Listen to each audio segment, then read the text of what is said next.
नमस्कार मु जगन्नाथ देखंतु सागर खबर अन्यपटे किंतु नुआपड़ा जिला सिनापाली ब्लॉक रु आसीची एक विकल चित्र। प्रचंड खरा ताती सांगकू लोके एबे पानी टोपे पाई डहळ विकल हेउछंती। केउठी पानीर अभाव तो पुणी केउठी प्रशासनर अवहेला जोगु हजार हजार लिटर पानी रास्तारे बहि जाउछि। कौन रहिछि संपूर्ण घटना देखंतु आमर एही विशेष रिपोर्ट। एक दृश्यटिकु भल भाबरे देखंतु। एहा हेउछि नुआपड़ा जिला सिनापाली ब्लॉक नीलजी भाटी छकरू बैगापड़ाकू जाउथिबा मुख्य रास्ता। खरा दिन आरंभरू ही एठारे जल संकट उग्र रूप धारण करिछि। रास्ता कड़रे जाइथिबा मुख्य पानीय जल जोगाणटी एबे फाटी जाइछि।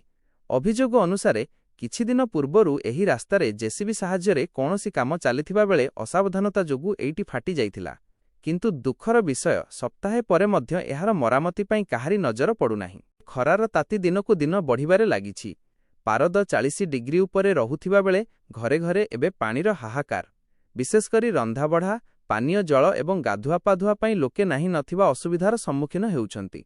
एई पाइप फाटिजिबा फलरे गांकू पानी जोगाण संपूर्ण बाधाप्राप्त होईछि। घरर छोट शिशु एवं वृद्ध वृद्धा माने पानी पाई सबुठु अधिक कष्ट भोगुछन्। आश्चर्यर कथा हेउछि गोटिए पटे लोके सोसिला रहुथिबा बेले फाटिथिबारु प्रतिदिन अमूल्य जल नदी भଳି रास्तारे बहि जाउछि।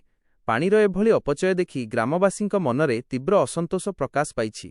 जीवनर मूल आधार हेउछि जल, किंतु प्रशासनर मंथर गति और ठिकादारंक अवहेला जोगु आजि बैगापड़ावासी दुर्दशा भोगुछंती। तेबे वर्तमान प्रश्न उठुछि केबे जाग्रत हेबो सिनापाली ब्लॉक प्रशासन, केबे मरामती हेबो एही फाटिथिबा पाइप।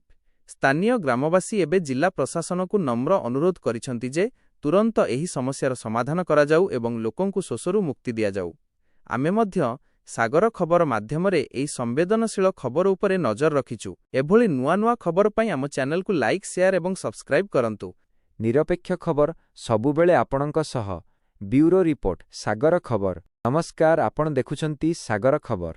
सत्य एवं सठिक सूचना पई आम चैनल को लाइक और सब्सक्राइब करंतु एवं एही वीडियो को शेयर करी समस्तंक पाखरे पहुंचांतु।